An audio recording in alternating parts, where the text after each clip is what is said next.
Hello, we are here in sunny Galway, Ireland at Avaya's Research and Development Centre. Today we are speaking to new CEO Alan Masarek about his plans for the business. Avaya has been through a turbulent time of late, but Alan is here with his top senior execs to talk about the product roadmap and the future.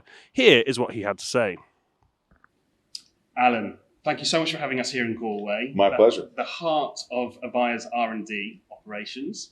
We're going to have a good conversation today. I'm really, really excited. Yeah, I'm looking forward to it. First off, tell us, what attracted you to the role at Avaya? Why did you take the top job? I've been an insider in the industry for many years, having most recently been at Vonage. So I've always been attracted to Avaya. I've always admired the asset base, this huge customer base, this massive partner ecosystem, terrific technology underpinning, more than 4,000 patents, many of them seminal in the industry. And of course, the brand. The brand is iconic. And so I've always been interested from sort of within the industry, but outside the company. And then, I have a particular interest in trying to drive technical transformation, driving companies to the cloud. And I think there's a great opportunity to do that here. Even more aggressively than they've done. And then I'm also very focused on sort of organizational structure, cultural revitalization. I think there's opportunities to do that here. And so I've always believed that our opportunity for future success is better than our past performance. Yeah. And so I look at that as a challenge, and that's what I've come here to hopefully generate. Fantastic. So tell us about the first 2-3 weeks of yourself being in the position. We've seen you out and about, so you seem to have been flying here, there and everywhere. Yeah. How's that gone for you? It's been a turbulent time. Yeah. What's the first sort of initial period been like? Well, I mean, it's, like any large job like this, you're sort of drinking off the fire hose. And I've been anxious to jump in and focus on that technical transformation, and that's why I'm here. So, this is my 4th week, and we scheduled this session. I've brought much of the senior leadership team so that we can spend time with the engineers and the product leads, actually looking at product and sort of understanding roadmap. So I wanted to focus on that. And at the same time, I think we've been focusing very, very actively on the cultural aspects. And so starting on I started on Monday, August 1st, and on, Wednesday the 3rd, did sort of a live all hands with all 8,000 Avayans, again, trying to set the tone about, something I think about often is, I think leadership is about being open, honest, direct, and transparent. How do I bring that sense of transparency to the entire organization? So try to set that tone right out of the outset. Now, it's been a busy time because clearly there's been this financial upset given this recent refinancing that was done. And that's created a lot of upset, and it's led to us not filing our 10Q on a timely basis. My belief, as I've sort of waded through those issues, is we'll get through that. I feel very confident we will, but it's a distracting set of noise. But it doesn't change the fundamental thesis why I came. I think, as I said before, I think the assets are remarkable. Matter of fact, they're irreplaceable. In our lifetimes, we could not create something as significant as what Avaya has today. And the areas where I think we can make improvements on technology and this cultural revitalization, that thesis has not changed whatsoever. So we'll get past all the financial upset and then be able to focus more fully on those two items. I want to pick up on a few things there. The financial upset. Let's tick that off the list up front. Obviously, it's been a turbulent time. Yeah. There's been a lot of rumours in the industry. Where is the focus around the finances right now? Everyone's looking at the share price. It's actually done quite well since you've been in the chair. So congratulations there. How are you going to balance, this innovation, this need to invest with the debt load Avaya has? What are your plans? Well, I think that we've been very public about that we're right-sizing the cost structure, that we're making changes in the cost structure, so that my goal is that you produce, free cash flow in fiscal 23. And there'll be adequate liquidity to invest in the technology roadmap moving forward. It's simply it's mostly a point of focus. Yeah. And so when I think about reducing sort of workforce to right size the structure, it's not about cutting in areas that are important. It's about getting us aligned organizationally. I tell the organization, I go, I'm not asking you to do more with less. I'm not asking you to do the same with less. I'm actually asking you to do less with less. We'll go faster as a company, be more successful, focused, than trying to do things that are overly broad. So I think those are elements that clearly people get concerned about this sort of noise financially. We're going to get through this. I'm not concerned about that. What I'm really trying to stay focused on is managing the company forward, trying to, let's make that, I have this fundamental belief in the opportunity for future success. Let's go grab that. And I'm convinced that's a function of organizational clarity and driving roadmap towards cloud-based products, modern architectures. That's where we need to move, and let's stay very focused that way. Not get distracted by near-term financial noise or investing in areas we shouldn't invest. Let's be focused. We'll be faster. We'll be more successful if we do it that way. Can you tell us any areas where that cost cutting is specifically going to happen? We're going to see layoffs. We're going to see restructuring. What's the? Well, we've been very open about it that we will have reductions in force. The areas that we're focusing on are the areas that things like the G&A, the infrastructure, and then really we're trying to eliminate areas of duplication. So in certain instances, you'll see you might have similar functions staffed in IT, in services, and in the software products. It just lends itself to being brought together, where in the past it was just too overly siloed, and so you had redundant costs. And actually, when you have those redundant costs, those silos work less effectively together. So, the metaphor in my mind I think about is like you sometimes have to lower the level of the lake, reveal the rocks, so then you can deal with it. And you end up with a more efficient, better aligned, faster moving company. You got to bring that focus and that agility, and that's what I intend to do. So once we're through this period, this restructuring or whatever we want to call it, are we likely to see some strategic acquisitions? You did a lot in your previous roles. Is that in your mind down the road for Avaya? Well, there's nothing front of mind relative to acquisitions. Obviously, I have been acquisitive in the past in earlier companies. Again, broadly speaking, let's focus first on technology roadmap, moving us towards cloud-based products, and we're well down that path. But giving us additional focus in that area, and then be very clear on this cultural revitalization. And I want to double click on the culture side. So there's this ambition that we created at my previous company that we named Destination Place to Work, DPTW. How do we create Avaya as a destination place to work? Which means, how do we make sure that Avaya is a place where the most talented in our industry want to come? And the way we've run those initiatives in the past is we've created under this sort of umbrella of destination place to work. It's three sort of supporting kind of pillars to it: rewards and recognition, culture, and growth and development. And it's all about how do you bring the most talented in your industry, create the agility. And so all too often, large companies can get slow and hierarchical and overly top down. While more smaller switched on software companies tend to be more bottoms up, less hierarchical, more innovative, faster.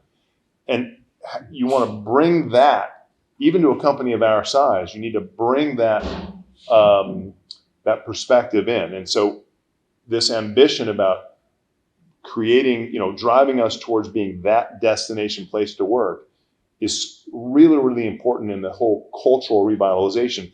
And, culture is a very personal thing. I mean, it means certain things to some and others to other people, but you still have to measure it. And so if you look at all the scores of, voluntary attrition or internal referral, I refer my best friend to be here because I'm a believer, internal referral, engagement surveys, lowering regrettable attrition, Glassdoor rankings, things like that. At my previous companies, it's a journey. It's sort of a journey without destination, but you do see those moving up and to the right and making things better. And again, it becomes a very positive, self-fulfilling effort, because again, you bring in more talent, you have more success, able to attract more talent, generate more success. So that's the intention of what we're trying to do. Have the staff currently on board, have they responded to these initial sort of changes in culture you're bringing in? So the 8,000 staff on a call in the early days, which seems quite a departure from the previous sort of regime. How are the staff responding? I think they responded very well, and it feels to me that the organization is getting sort of an extra spring in its step. Very, very early days, of course. And again, we have to go through some tough times. We're going to do this reduction, but I think that people respond well to that. It's about, I think, so much of this is sort of golden rule. You want to treat others the way you want to be treated. And I think, whether it's in life or in business, the notion of being open, honest, direct, and transparent, which, by the way, is not always good news. Sometimes you have to be open, honest, direct, and transparent about bad news, a reduction. But even if you do a reduction, you want to do it quickly, you want to do it equitably. Treat people well while they're here. And if you have to ask them to leave, treat them well there as well. So I just think that's the right way to go about that. And you do that in, this sort of environment of true openness, I think people respond well to it. So we're here in Galway, the heart of your product development arm, if you like. Yeah. What are your plans for the product? We've seen a lot of changes in Avaya over the last couple of years in terms of things coming to market. Yeah. What are your initial plans as you look at the product set? Well, I mean, we have,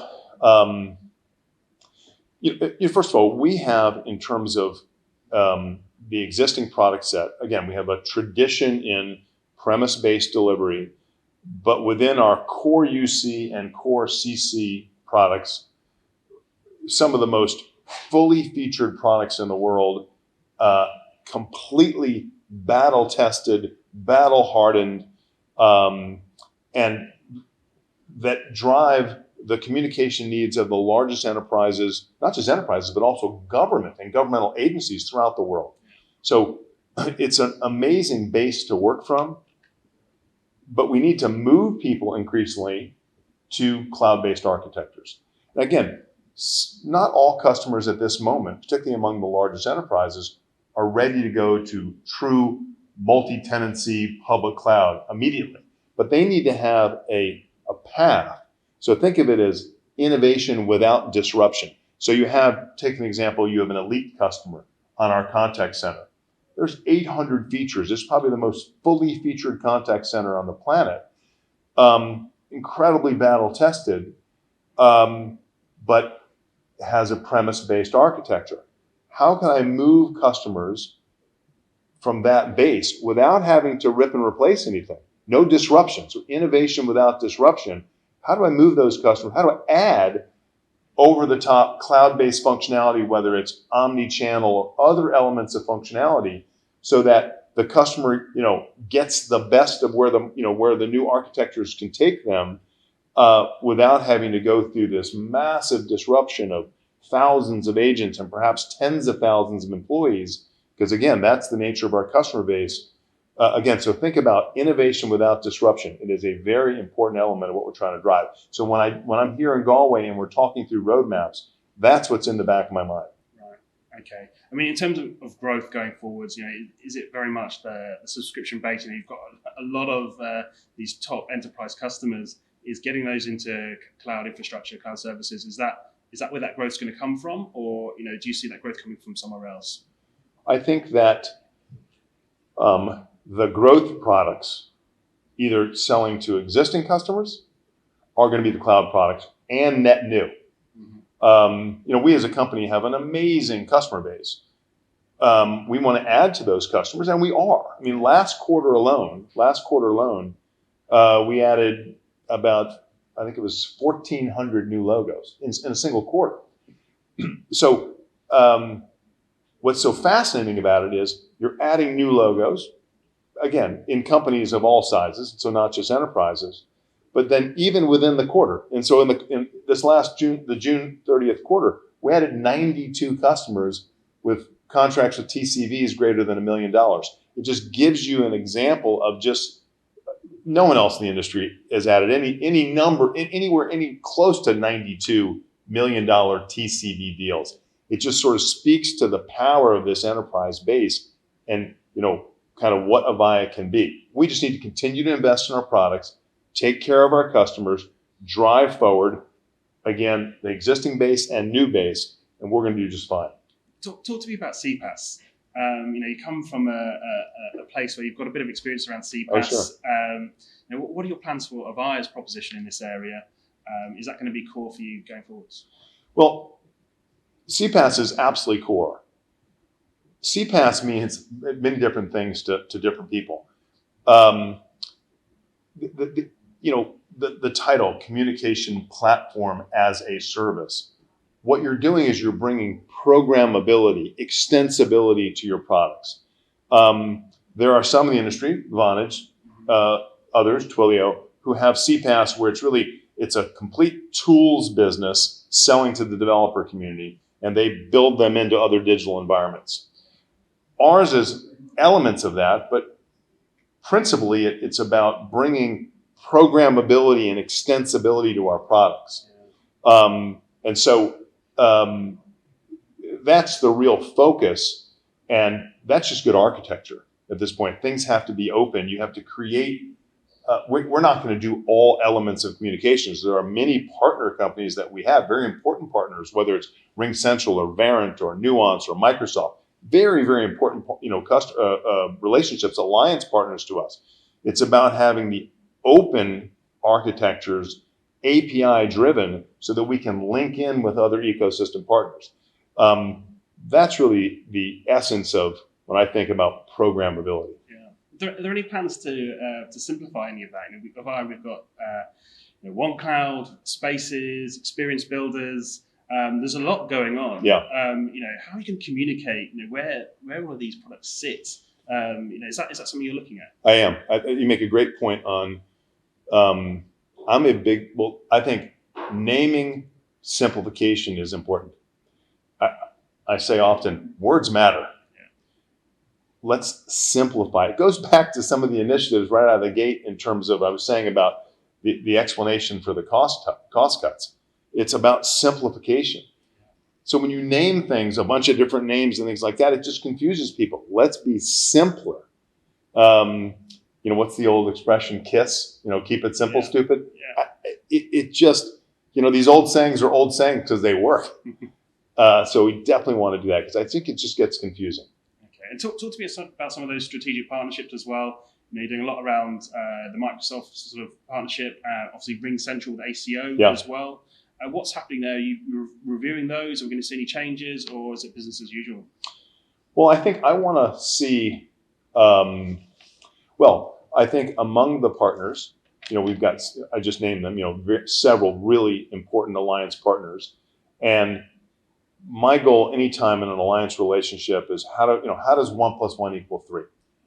And so I've been in conversations with the leadership of our alliance partners already, and working through in terms of how we do better together, how we drive more business together, how we integrate more tightly.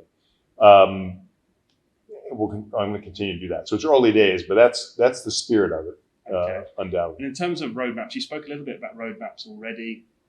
Are we going to see some consolidation there of different roadmaps? What's going to happen there? Well, it goes back to the simplification. So yes, the simple answer is if you have an engineering group which is split on too many projects, you're going to do nothing well. Yeah. You have to do fewer, to do it well. And so focusing on the kind of core initiatives is sort of the, that's sort of the, that's the overarching theme. How do you focus on the core? And I like to refer to them as the heart, lung, and liver issues. Focus on the, real major points. Do that well. That's the idea. And again, whether it's naming conventions or absolutely just, focusing your roadmap, it's all about, again, that focus and doing it well. Okay. The other product set I kind of wanted to talk to you about was CPass. So you were seeing a lot of big names, big tech brands coming into the CPass space, Sure. Microsoft, Amazon, to name a couple. What are your plans around CPass? Do you feel you can still compete on that level against these kind of big giants coming into the space? So I'm glad you raised the point about CCAS because I'm enormously excited about what we're doing on the CCAS side because it's sort of the core of the whole cloud architecture going forward. And let me sort of, I'll tell you sort of my view of communications overall is everything is going, in my opinion, to customer experience. And the strength of CCAS is it's the core of it. And so, communication companies themselves, that just may be providing modalities of communication have been sort of extending into customer experience because if you're just providing, the modalities, voice and video and messaging, I think you run the risk of being commoditized. You have to be part of your customers. You need to help your customer drive better customer experience. That's sort of the holy grail. And so if you think about the customer experience journey, the contact center functionality, what we used to refer to as contact center, is core to it. And it's not just the inbound from the customer. It really is that whole journey. So take every company. You have outbound to targets, turn them into qualified opportunities. Then the salespeople get involved, turn them into customer. The customer comes inbound with questions, concerns, billing questions, implementation, what have you. And then you go outbound to customer with your account management organizations to upsell, renew, et cetera. All of those interactions are now omni-channel. All of those interactions need to be captured so that you always know the full life cycle of that relationship from target to customer. The core of that is contact center. And so that's the real crown jewel, in my opinion. We've got more contact center customers than I think anybody in the world. And again, we have some of the largest companies in the world on our contact center functionality. We're now just extending that architecture from its traditional premise base into cloud. That's real power here. And I think that's an enormous asset that we can build on. Another big asset and something I'm quite close to is channel, the channel ecosystem, right? Avaya's got a rich channel, lots of different partners. What has your messaging been to the channel, those channel partners throughout this period? What changes are we going to see there? So we're going to continue to invest in our channel partners. More than 80% of our revenue globally happens through channel. And channel can be from VARs, resellers, disties. There's all sorts of different types of channel relationships. But again, 80% of our revenue comes through channel. So we're going to invest very heavily. And one thing that I've done is I've spoken to as many as I can, the largest one-on-one, and then I've actually held big group video sessions throughout the theaters of the world, speaking to groups of like 100 at a time over the course of the last week. Because one, I want to address the financial upset in the near term. talk about how important they are to us, how I want to get better, how I want to invest in those channels, and then hear from them. And so, I'm going to make sure that I'm very involved in being visible to the partner community. I'll be at a partner event in Nashville, September 12th. Others, kind of around the world. Again, because it's very, very important to us. I want to be as visible as possible. I want to make sure that we fire back up our advisory panels with our partners, just like with our customers and the big international users group. Because again, as we're setting roadmap, I want to understand the voice of the customer and the voice of the partner, who is the one front-facing the customer. Can you tell us anything about that early feedback you're getting from those partners? It's been very, very positive. And it's been, I have to tell you, the feedback from the partners has been really encouraging. Many of these partners Avaya and these partners have had relationships for 2 decades. Yeah. And we're important to one another's business. And so they're super supportive, want to be a great partner. We've had this financial upset. They want to be super supportive in the middle of it. They've appreciated the openness and the transparency. And, again, I've come out of those first meetings, and again, this is all over the world, feeling very encouraged. I just want to circle back quickly to share price. Yep. Obviously, we're having this conversation with channel partners, with the staff. Is share price in your mind a bit of a distraction at the moment? Is that in front of center of your mind, or what are your thoughts around that? The share price is not right now in the center of my mind. I mean, no CEO, in my opinion, no public company CEO should think about daily, ups and downs of stock price. Let's do the right thing. Let's serve our customers well. Let's drive profitable revenue growth, serving our customers and our partners well. Share price will take care of itself. At the end of the day, it's supply and demand. You do well, you stimulate demand for your stock. Stock goes up. It'll take care of itself. Fantastic. Okay, we're coming to the end of the interview. Okay. Just before we leave, I want to sort of summarize the next 6 to 12 months. What is that going to look like from your perspective, from Avaya's perspective? It's going to be a blur. Next 6 to 12 months is going to be about